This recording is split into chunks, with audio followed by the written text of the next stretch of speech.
Welcome, everybody, to another edition of the Winner Circle Sports Betting Podcast. It's Friday, March the 18th, and it's the first full day of the NCAA tournament. As always, I'm joined by that man on the other side of me, Mr. Chip Chirimbes.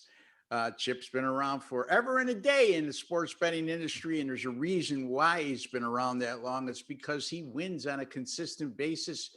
And yesterday was no different, Chip, as you went 2-0 in the NCAA tournament.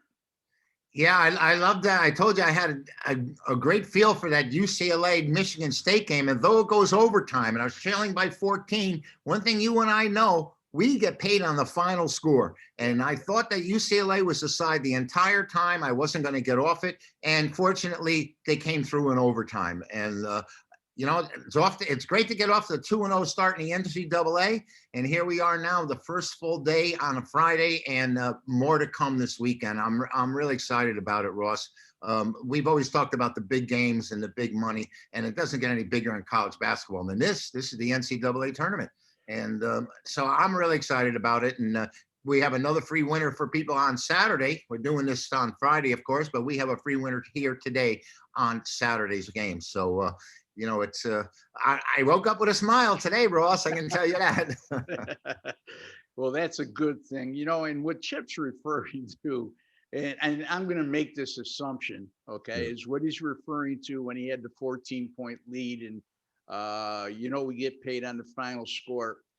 Both of us, over the years, on countless occasions, get text messages, phone calls in the middle of a game when we're down big numbers, and how could you give me this play? And lo and behold, the team comes back and win. So Right. That's what he's referring to.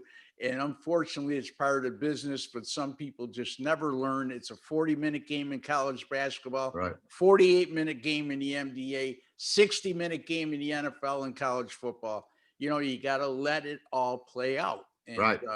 Speaking of which, playing out, I cashed in another 10-star top play in college basketball yesterday. As like Chip, I had Drake on the money line. Right.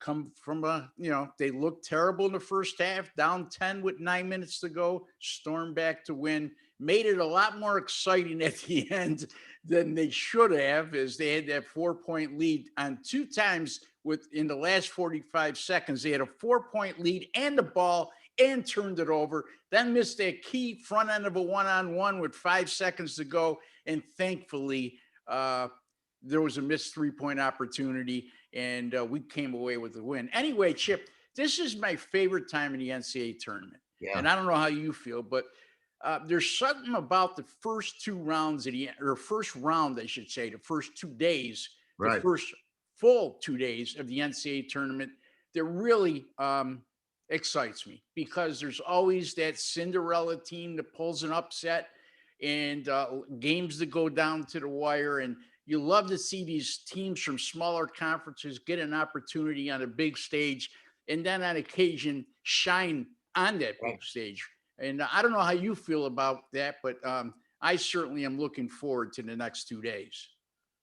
Yeah, certainly. And, there are some Cinderellas out there. Although dealing with the free play for Saturday, I think I have one that's definitely their pumpkin, their shoes, the mice that are running the stage are going to fall short. And this team's going to be exposed before the midnight hour. Okay, so let's get right to it. Your free selection in the NCAA. Again, folks, we're taping on Friday. If you want our free selections in the NCAA tournament today, the archive of yesterday's shows up. We're working 1 day in advance, Right. which gives you ample opportunity to view this video and ample opportunity to get your wager in if you choose to follow us, which I don't know why you wouldn't, but it's your prerogative. Anyway, Chip, to you on the free pick for Saturday. All right, I'm looking at a number 15 seed favorite or a number 2 seed. And usually, Ross, we don't like to get involved in these kind of games because the number is so big and we don't know if the favorite, the number 2 seed, Alabama, I'm talking about right here, has the motivation playing a lower seed. But there's a lot of attention being paid to the Iona Gales because of Rick Pitino. Now, this team was seeded 9th in the Metro Atlantic tournament, Ross, and they're be seated. What are they seated here? 15th. They weren't expected to win the Metro. As a matter of fact, they only won 12 games all year out of playing 17, which isn't all that bad. Alabama won more games than Iona even played. You know, this Iona only has 2,965 students that attend there as undergraduate students. They're 1-6 in their last 7 tournament games. And they're receiving a lot of attention because Rick Pitino is coaching the Gales here. They still are a really small school in a really small market. And I think they're going to get their shot when they get up and play against the big boys. This Alabama team is a double champion, meaning they won the regular season and they won the tournament in the SEC. And these teams don't let up. They continue to come out and play. Like we had talked about how people emerge from a conference and they're all of a sudden a conference champion, and yet we find them seeded 10th or 12th. Like we see this in the Pac-12 this week, and we've seen this with Georgia Tech seeded number 9 after winning the conference.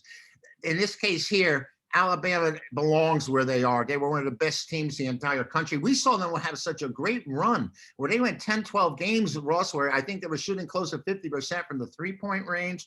And of course, they cooled off a little bit, but still, they emerged, they came back, they recovered, won the SEC easy. I think they win this one easy. They have the number 2 defensive. You talked about this at times, and defensive efficiency, Alabama. And as big a scoring team as they are, that's the route they're going here. I think they have it, you know, every advantage they can over this Iona team. And I think there's a misnomer here with the public being drawn to Rick Pitino and the small school. This is going to be probably the first time where we've seen the team that was a 15 seed or a 16 seed get most of the money. And I think they're due to get pounded here. I just don't understand how a team like Iona, who only won 12 games the entire year, is expected to match up against Alabama. I don't see it just straight as an arrow. I think Alabama is going to run them out of the gym. I'll take the Crimson Tide over Iona. All good points, Chipper, and I agree with you because you look at Iona, even early in the year when they stepped up in class, they didn't fare very well. Right. Most of their wins came within conference or against lesser competition, and they've had a lot of success. That Iona men's basketball program under Tim Clues prior to him having to step aside because of health concerns. And that's why Rick Pitino took over. But this isn't one of the better Iona teams that we've seen in years past. And it reflects on their number 15 seed. I've seen Iona as high as a 12 or 13 seed in past years. So, again, all good points, Chipper. And I agree with you. I think the public is betting the head coach instead of the team itself. Right. Having said that, let's get to me. LSU and St Bonaventure, 1:45 p.m. Eastern time tip. All right, so here we are. LSU, a 1.5 point favorite in this game. So let's think about this from a rational standpoint. You have a team from the SEC in LSU who lost in the SEC title game to the team that Chip just alluded to, Alabama, the number 5 team in the country. They lose by only 1 in the SEC title game.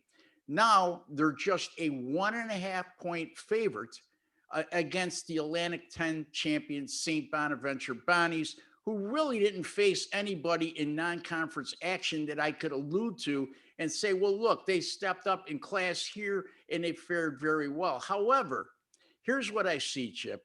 LSU likes to play very fast. St. Bonaventure is the exact opposite. They're, a matter of fact, they're somewhere around 314, I believe, in offensive pace compared to LSU, who likes to go at a frantic pace. I could see LSU getting very frustrated in this game. This is a Bonaventure team also defensively that holds opponents to 62 points per game and less than 40% shooting. All 5 starters averaging double figures, and I don't think they're getting enough respect in this spot, especially from the public bettor. And public betting shows they're siding with LSU, yet this line is hardly budging. If anything, it's came down to 1 in certain spots. I'm going with the St. Bonaventure Bonnies plus 1.5 over LSU on Saturday in the NCAA tournament. Repeating again, Chip Chirimbes, he's fading Iona. So Again, Chip, you want to repeat your pick and what you got for sale Well, today I'm and tomorrow?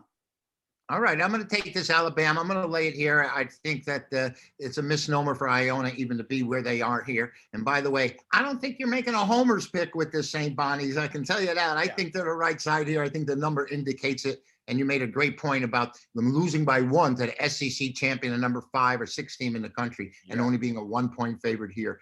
I made note of your game as well, St. Bonaventure. I'm going to take the Crimson Tide. And if you want to know the rest of our plays, say on Friday or even Saturday, go to chipwins.com. You can give me a direct call. We'll work out an NCAA package for you, which might even include the NIT. And guess what, Ross? They are playing the CBI as well. Yeah, Monday. Yep. Yeah. Being played. I want to hear your analysis on Bellarmine against Army on Monday. Well, you're going to have to hold your water on that one. I'll come up with something. Do your research, buddy, where it's located and all that kind of thing. So I thought when I saw that matchup and I saw Bellarmine, and no disrespect, they've had a fine season, but I thought of you because I was going to hit you up with that question today. Well, you got to see your reaction. Well, you got to remember that I have a philosophy about these schools is that you never bet on a team you can play for. Well, I don't think this is one of the teams you could play. I'm going to avoid that. With all due respect. So anyway, my free pick tomorrow is going to be on St. Bonaventure, and Chip mentioned the home team thing, and what he's referring to is St. Bonaventure is right here in my backyard. But I will tell you, folks, I haven't used them all year, and here I'm using them against an SEC team in a virtual pick'em game in an NCAA tournament first round game. So that should tell you something. Anyway, Chip, my college basketball 10-star top plays, they're on fire right now. I won again yesterday. Now 73-45 with my last 118 college basketball 10-star top plays. And no, they all didn't come this year, but that run stems from, starting from, I should say, 2017. So it's a big sample size. It's my highest rated plays, and I'll have another one of those tomorrow evening in the NCAA tournament. NBA also doing fairly well, 33-20 over my last 53. You can find all my picks at rbwins.com, where you pay a little to make a lot. And Chip, you want to tell the folks about your website and how they can reach you as well? Well, we're at chipwins.com, and each and every day I'm posting at least a 3-pack, a triple play of best bet winners. That's what I have right now up. And, sometimes less is more. We like to give you 5 games, but I'll tell you what, going 3-0 is a lot easier than going 5-0. And I'm sticking to it, Ross. Absolutely. So, folks, enjoy the first 2 days of the tournament. We'll be back tomorrow, where we'll take a look at the Sunday second round matchups in the NCAA tournament and give you a free pick each again tomorrow. Until then, good luck and God bless.